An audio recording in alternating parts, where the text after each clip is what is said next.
Welcome to Living Future 2016. In the context of truth and transparency, we had a Speak Your Truth booth where any and all participants could come in and share their own stories and their own truth and their own ideas to turn into actions.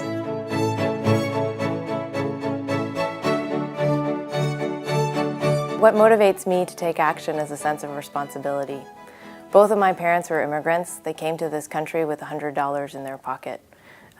They had totally different lives before they arrived here in the United States, and they started over with nothing.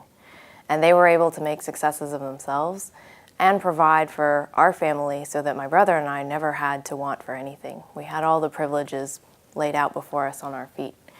And I think it's my responsibility to give back to the community and allow for as many people to have those opportunities so that they can grow as individuals, as professionals, and explore the things that are interesting to them so that we can all make a difference together.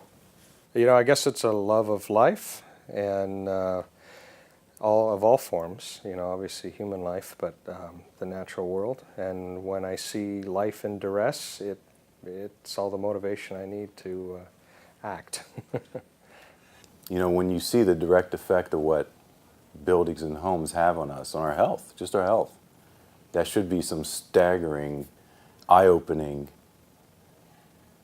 information that'll make you want to revisit how homes and buildings are designed and built. There's a sense of urgency, but there's also a sense of hope. Because I deeply believe that we have within each of us and within our collaborative communities the ability for greatness and the ability to address these issues and to overcome them and to create a living future for all.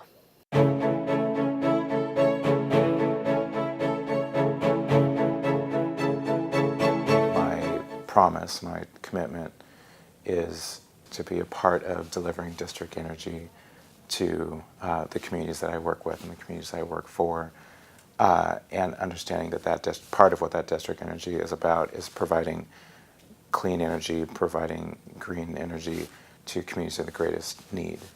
And so I think part of equitable communities is integrated communities that are not separate, that are not class separated, and that, you know, whether you're in an affordable housing unit or in a market rate unit, those actually can be in the same building. That can be okay.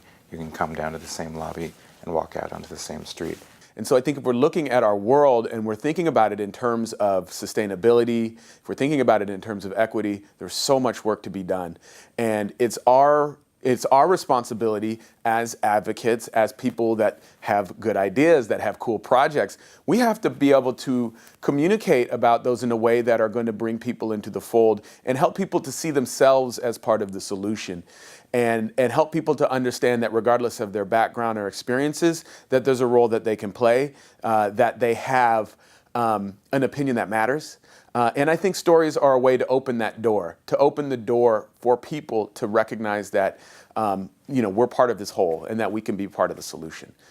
You're realizing very quickly that you're going to have an impression on not just the people who are going to use the space, but the educational process that you go through in trying to create that space, and then hopefully allowing yourself to be the shoulders on which other generations are going to stand. I do it for the kids. I've lived my life, and now in my second step of life, I want to do all I can.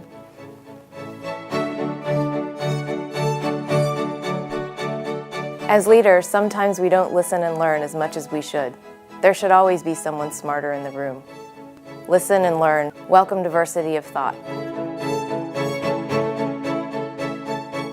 Balancing design excellence, technical expertise, and social equity will be required to realize the urban environments of our future. Diversity of thinking, work processes, and teams enhances our design and makes our projects more successful.